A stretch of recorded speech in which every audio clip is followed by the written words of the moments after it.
क्या आप जानते हैं जब कोई शख्स किसी क्राइम को अंजाम देता है तो उसके पास उस अपराध को करने के लिए कोई ना कोई वजह जरूर होती है। लेकिन अगर वहीं एक बार वो शांति से बैठकर सोचे तो उस अपराध को ना करने की उससे ज्यादा वजहें मिलेंगी।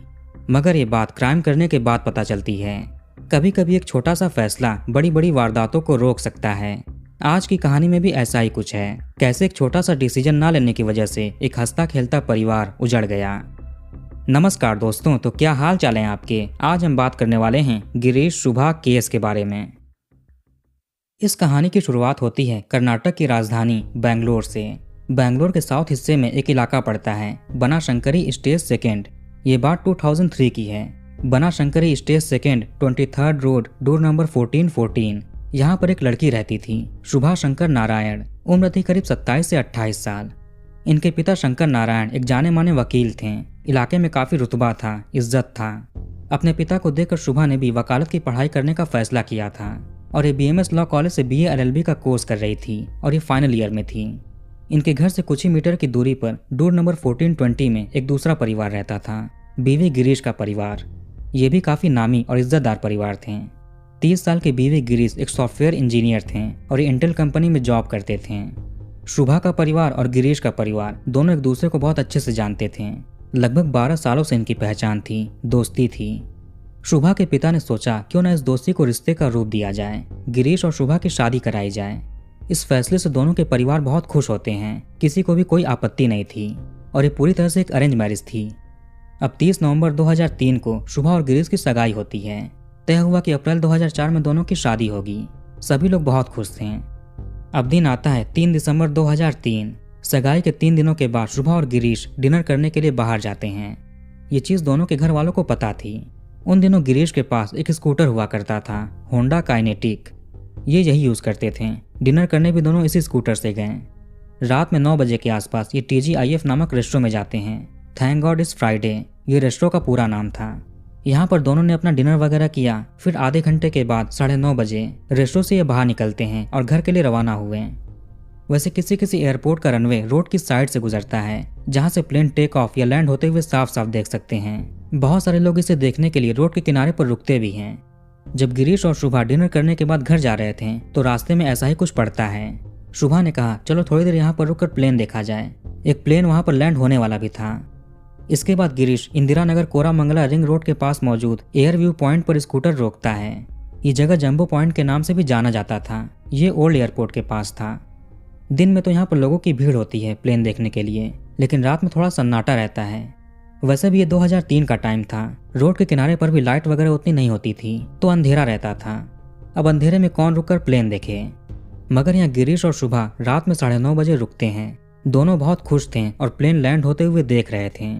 आसपास थोड़ा अंधेरा था, लाइट कम थी। जो थी वो स्कूटर की हेडलाइट ही थी।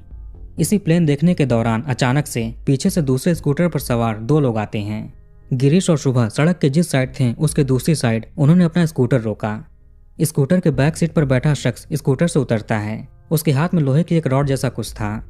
इधर शुभा और गिरीश प्लेन देख रहे थे, तभी पीछे से वो शख्स लोहे की रॉड लिए आया और जोर से गिरीश के सर पर वार कर दिया। सर के पीछे के साइड में एक वार हुआ और एक चेहरे के लेफ्ट साइड में हुआ।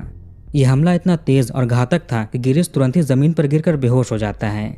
इधर ये बदमाश वापस स्कूटर पर बैठा और चला गया। ये घटना इतना जल्दी हुआ कि शुभा भी कुछ समझ नहीं पाई। ये बहुत घबरा जाती है, रोने लगी, चीखने चिल्लाने लगी। इसने गिरीश को संभालने की कोशिश की। अंधेरा काफी था। अब ये स्कूटी पर गिरीश को अकेले कैसे बैठाकर हॉस्पिटल लेकर जाए। फिर इसने रोड से गुजर रही गाड़ियों को रोकने की कोशिश की। अभी 3 दिन पहले ही इनकी सगाई हुई थी, आज मंगेतर की ऐसी हालत हो गई। कुछ मिनटों की कोशिश के बाद एक मारुति जेन कार रुकती है। गाड़ी में एक कपल और उनका बच्चा था। शुभा ने रोते हुए उनसे रिक्वेस्ट किया कि इसके होने वाले पति को हॉस्पिटल लेकर चलो, उनके साथ ऐसे ऐसे हो गया है। इसके बाद कपल और शुभा ने गिरीश को उठाया और गाड़ी के बैक सीट पर लिटा दिया। फिर ये लोग एक नज़दीकी हॉस्पिटल मणिपाल हॉस्पिटल पहुंचे, जो एयरपोर्ट रोड पे ही था। हॉस्पिटल में कैजुअलिटी मेडिकल ऑफिसर मौजूद थे। इन्होंने गिरीश की उस हालत को देखा। इसके बाद इसे इंटेंसिव केयर यूनिट में ले जाया गया। इलाज शुरू होता है। इसी दौरान शुभा ने गिरीश के माता पिता और अपने माता पिता दोनों को ही सूचना दे दी कि ऐसे ऐसे हो गया है, जल्दी से हॉस्पिटल आ जाइए। अब वो लोग भी मणिपाल हॉस्पिटल पहुंचते हैं। गिरीश का CT स्कैन हुआ। पता चला कि उनका स्कल पूरी तरह से फ्रैक्चर हो चुका है, ब्रेन तक इंजरी हुई है, बचाना बहुत मुश्किल होगा। ये सारी चीजें घर वालों से देखी नहीं जा रही थीं। फिर गिरीश के माता पिता, शुभा और इसकी माँ, ये चारों लोग रात में ही 2 बजे के आसपास घर चले गए। हॉस्पिटल में बस थे गिरीश के एक भाई रमेश और शुभा के पिता शंकर नारायण। डॉक्टर अपनी कोशिशें करते रहे। जब सुबह हुई तो परिवार के बाकी लोग हॉस्पिटल पहुंचते हैं। जिनको भी ये खबर लगती वो भी हॉस्पिटल आते हैं। 4 दिसंबर 2003 की सुबह 8:05 तक डॉक्टर ने गिरीश को मृत घोषित कर दिया। ये बहुत ही झकझोरने वाली घटना थी। अभी गिरीश की सगाई हुई थी, कुछ महीने में ही शादी थी। अचानक से ये सब कुछ हो गया। घर के लोगों का रो रो कर बुरा हाल होने लगा। इसी दिन सुबह 10:30 बजे के आसपास गिरीश के भाई और पिता विवेक नगर पुलिस स्टेशन में कंप्लेन दर्ज कराते हैं। जो भी शुभा ने बताया था उसी के आधार पर अननोन पर्सन के खिलाफ सेक्शन 302 के तहत FIR दर्ज होता है। यहीं पर थे इंस्पेक्टर KV नन्या। इन्होंने केस को अपने हाथ में लिया। यही इन्वेस्टिगेटिंग ऑफिसर होते हैं। ऑफिसर ने पहले गिरीश के शव की जांच की, देखा परखा। इसके बाद शव को बोरिंग हॉस्पिटल भेज देते हैं पोस्टमार्टम के लिए। पोस्टमार्टम में यही सामने आया कि गिरीश की मौत सर पर लगे चोट की वजह से हुई है। घर पर हाल बेहाल था। शुभा की भी बुरी स्थिति थी। इसकी आंखों के सामने ही गिरीश के साथ वो सब कुछ हुआ था। इस वजह से इसे थोड़ी बेचैनी भी थी, घबराहट थी। गिरीश और शुभा के अलावा और कोई भी उस घटना वाली जगह पर मौजूद नहीं था। शुरुआत में तो ऐसा ही लगता है। शुभा इकलौती चश्मदीद गवाह थी। पुलिस ने सबसे पहले इनसे ही बात किया। ये बताते हैं कि उस दिन इन्होंने ही कहा था डिनर पर चलने को और फिर प्लेन देखने की जिद की। तभी स्कूटर पर सवार 2 लोग आते हैं वहां पर। अंधेरा भी बहुत था और सब कुछ हड़बड़ी में हुआ, इसलिए बदमाश को ये ठीक से देख भी नहीं पाई थी। अगर ये डिनर करने के लिए बाहर चलने और प्लेन देखने की जिद ना करती तो शायद वो घटना नहीं होती और गिरीश जिंदा होते। सबके लिए खुद को ही दोषी मान रही थी। गिरीश और शुभा काफी टाइम से एक दूसरे को जानते थे, साथ में पले बढ़े, परिवार भी पड़ोसी थे, इनके भी संबंध अच्छे थे। शुभा के पिता ने बताया चूंकि शुभा की पढ़ाई कंप्लीट हो चुकी थी, जल्द ही ये वकालत भी करने लगती, इसलिए सोचा कि पढ़ाई खत्म होते होते इसकी शादी भी करा देनी चाहिए। उसके बाद ये अपना करियर चुन सकती है। इनकी नज़र में पड़ोस के परिवार का लड़का आया, गिरीश, जो कि एक अच्छा खासा पढ़ा लिखा था, बढ़िया नौकरी करता था, परिवार भी ठीक ठाक थे, इज्जतदार लोग थे। इसलिए अक्टूबर 2003 के तीसरे हफ्ते में इन्होंने गिरीश के परिवार से रिश्ते की बात की। बातचीत आगे बढ़ती है। गिरीश की फैमिली शुभा को अपनी बहू बनाने के लिए मान जाते हैं। 20 नवंबर को दोनों के परिवार वाले साथ में बैठते हैं। तय हुआ कि 30 नवंबर को उनकी सगाई कर देनी चाहिए। आगे 30 नवंबर के दिन बनशंकरी के उदुपी हॉल में रिंग सेरेमनी या कहे तो सगाई पूरे विधि विधान से संपन्न होती है। पूरे फंक्शन के फोटोज लिए गए, वीडियोग्राफी की गई। बाकायदा फोटोग्राफी और वीडियोग्राफी के लिए लोगों को भी हायर किया गया था। एंगेजमेंट काफी धूमधाम से हुआ। आगे बेंगलोर के GNR कल्याण मंटपा मैरिज हॉल को 11 अप्रैल 2004 के लिए एडवांस में बुक कर दिया गया कि यहीं पर शादी होगी। मगर 3 दिसंबर 2003 की रात को वो दुखद घटना होती है। इंस्पेक्टर ने पूरी वारदात को डिटेल में जानने की कोशिश की। उस दिन गिरीश ने क्या क्या चीजें की थीं, कहाँ कहाँ पर गए थे, उनकी हर एक एक्टिविटी, घटना से पहले की उनकी क्या दिनचर्या थी। इनका नॉर्मल ही रूटीन था, सुबह में ऑफिस जाना और शाम को घर पर आ जाना। सगाई के 2-3 दिन पहले 28 और 29 नवंबर को गिरीश ने अपने स्कूटर से शुभा को उसके BMS कॉलेज से घर पर ड्रॉप किए थे। 29 नवंबर की रात डिनर करने के बाद शुभा और गिरीश वॉक पर निकले थे। ये कुछ ऐसी चीजें थीं जो कि रूटीन से अलग थीं। 3 दिसंबर को शुभा का प्लान बना कि कहीं बाहर चलना चाहिए डिनर करने के लिए। गिरीश भी ये सुनकर खुश होता है। इसी बहाने दोनों साथ में टाइम स्पेंड करेंगे, एक दूसरे को और जानने का मौका मिलेगा। गिरीश ने अपने भाई रमेश को भी ये बात बताई कि आज ये शुभा के साथ डिनर करने के लिए जाएगा। शाम को गिरीश अपने काइनेटिक स्कूटर से शुभा को उसके घर से पिक करता है। ये सीधे शुभा को लेकर जाता है अपने ऑफिस यानी इंटेल कंपनी में, जहाँ पर ये काम करता था। इसने अपने कलीग से शुभा की मुलाकात कराई। वहाँ पर ये कुछ देर तक रहते हैं, बातचीत करते हैं। फिर ये रात में 9 बजे TGIF नामक रेस्टोरेंट में गए, वहाँ डिनर किया। फिर प्लेन देखने के लिए जंबो पॉइंट पर जाते हैं। उन दिनों CCTV कैमरे भी हर जगह पर नहीं होते थे, घटना वाली जगह पर भी नहीं लगे थे, तो यहाँ से तो कोई क्लू नहीं मिलेगा। एक टीम उस घटना वाली जगह पर भी जाती है, फॉरेंसिक टीम भी गई। वहाँ के मड से यानी कीचड़ से कुछ सैंपल्स भी इकट्ठे किए गए, कुछ फुटप्रिंट्स भी मिलते हैं। इधर पुलिस ने गिरीश के परिवार से जानने की कोशिश की, क्या गिरीश की कोई दुश्मनी थी, उसके ऑफिस में कुछ हुआ हो, उसके दोस्तों में कुछ हो, कोई लड़ाई झगड़े हों, गली मोहल्ले में कुछ हुआ हो। गिरीश के कलीग और दोस्तों वगैरह से भी बातचीत हुआ। पुलिस इसकी पर्सनल लाइफ भी खंगालने की कोशिश करती है, शायद यहाँ से कोई कनेक्शन मिले, इसका किसी दूसरी लड़की से संबंध रहा हो, उसने कुछ कराया हो। मगर ऐसा कुछ नहीं था। गिरीश एक सीधा साधा लड़का था। ऑफिस से घर, घर से ऑफिस, इसकी बस इतनी ही दुनिया थी। फ्रेंड सर्कल भी ज़्यादा बड़ा नहीं था, कुछ गिने चुने ही दोस्त थे जिनको गिरीश के घर वाले भी जानते थे। कोई पार्टी वगैरह भी नहीं करता था, कहीं बाहर नहीं जाता था। बहुत ही सिंपल लाइफस्टाइल थी इसकी। दिन बीत रहे थे। मंगेतर शुभा से भी ज़्यादा पूछताछ नहीं कर सकते थे। वो पहले ही बहुत दुखी थी। इंसानियत के नाते पुलिस ने बार बार परेशान करना ठीक नहीं समझा। एक और चीज़ ऑफिसर के दिमाग में आती है। उस दिन गिरीश अपनी होने वाली पत्नी शुभा को लेकर बाहर निकला था।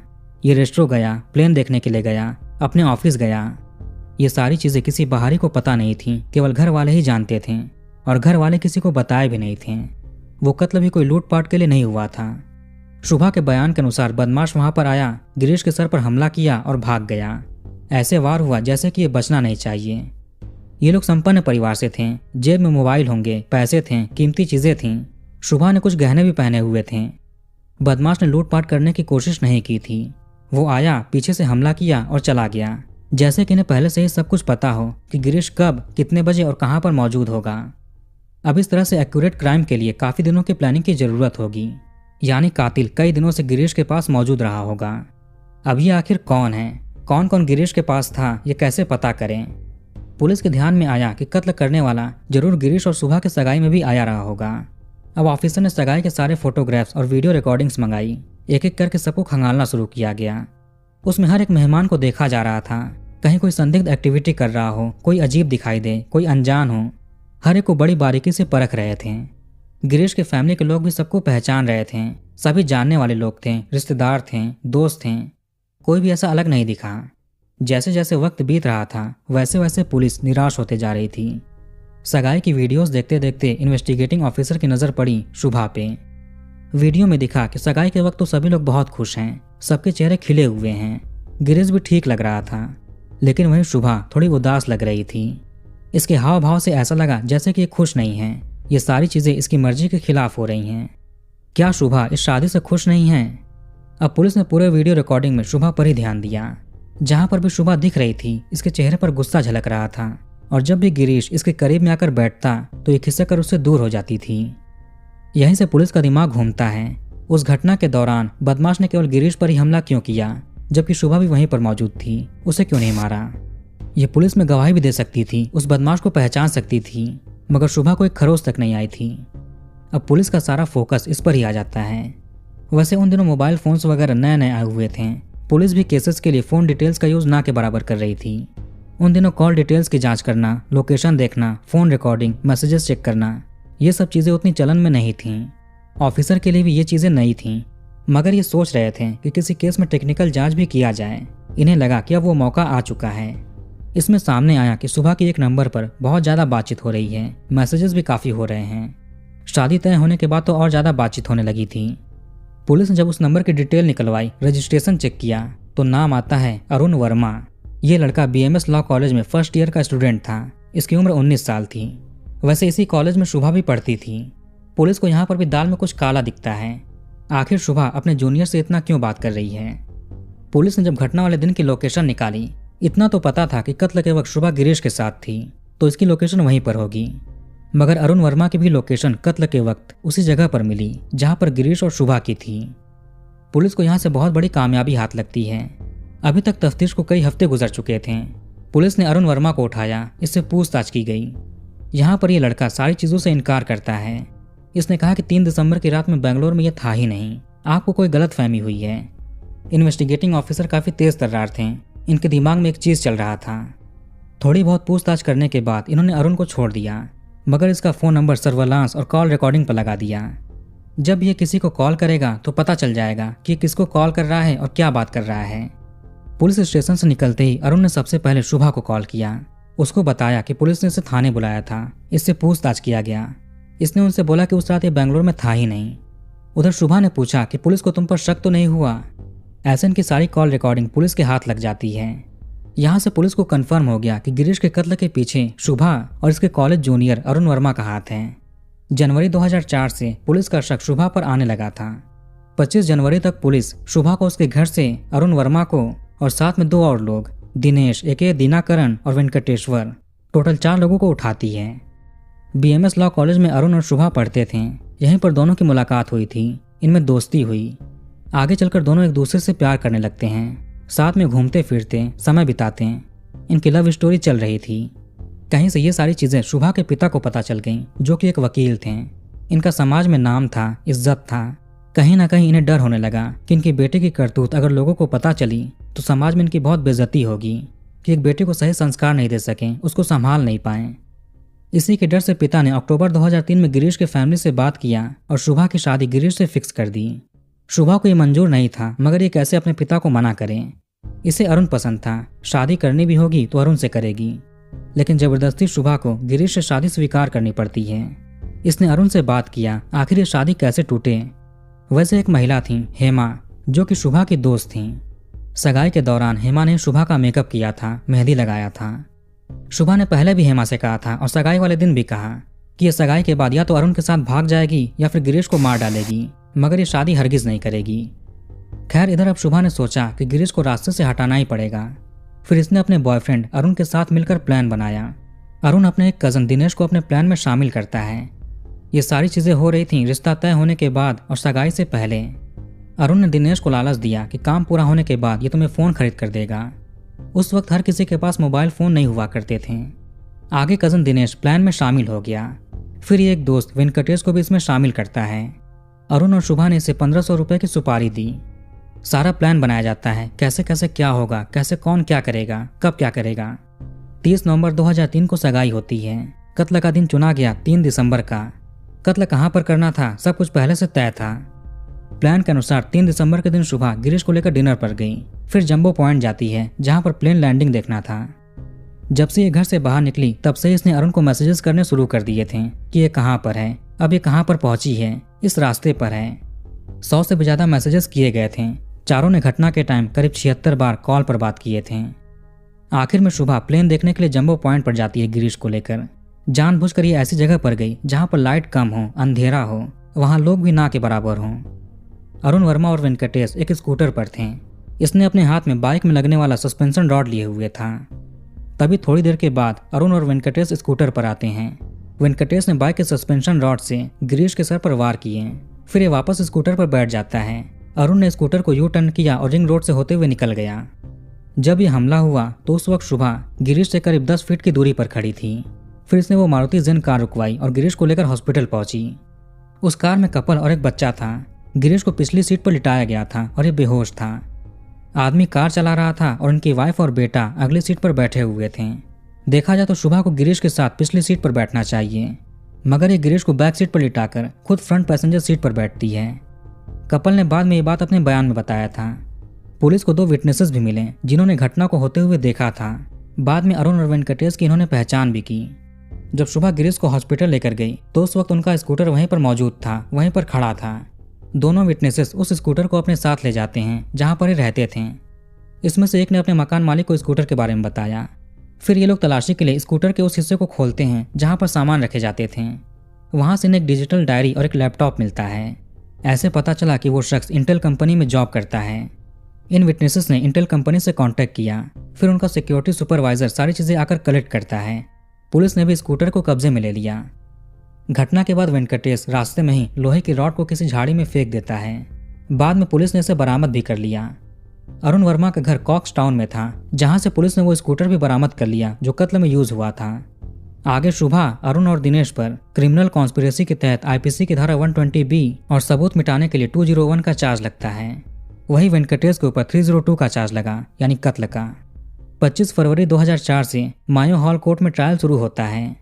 शुभा, अरुण और दिनेश को अरेस्ट होने के 6 महीने के अंदर ही बेल मिल गया। वेंकटेश को 4 साल के बाद बेल मिलता है। 18 दिसंबर 2007 को गिरीश के पिता की मृत्यु हो जाती है। ये अपने बेटे की मृत्यु को सहन नहीं कर पा रहे थे, इन्हें सदमा लग गया था। धीरे धीरे इनका स्वास्थ्य बिगड़ने लगा और आगे चलकर इनकी मृत्यु हो जाती है। इनकी मृत्यु के अगले ही दिन यानी 19 दिसंबर 2007 को गिरीश का केस फास्ट ट्रैक कोर्ट में जाता है। 17 मई 2010 तक फास्ट ट्रैक कोर्ट ने अपना फैसला सुनाया। इसमें चारों को उम्र कैद की सजा होती है, साथ में 50-50 हजार रुपए का फाइन भी लगा। ये पैसे गिरीश के परिवार को मिलेंगे। अब ये फैसला जाता है कर्नाटक हाई कोर्ट में। 25 जुलाई 2010 तक हाई कोर्ट भी लोअर कोर्ट के फैसले को बरकरार रखती है, यानी उम्र कैद। बेल की ड्यूरेशन खत्म होने के बाद सभी आरोपी जेल चले गए थे। 11 अगस्त 2014 तक सुप्रीम कोर्ट शुभा को बेल पर बाहर कर देती है। अगर उस दिन शादी तय होने से पहले शुभा ने उसका विरोध किया होता, अपने पिता से ना कहकर गिरीश को यह बात बताती कि किसी और से प्यार करती है, तो वो पढ़ा लिखा था, समझदार था।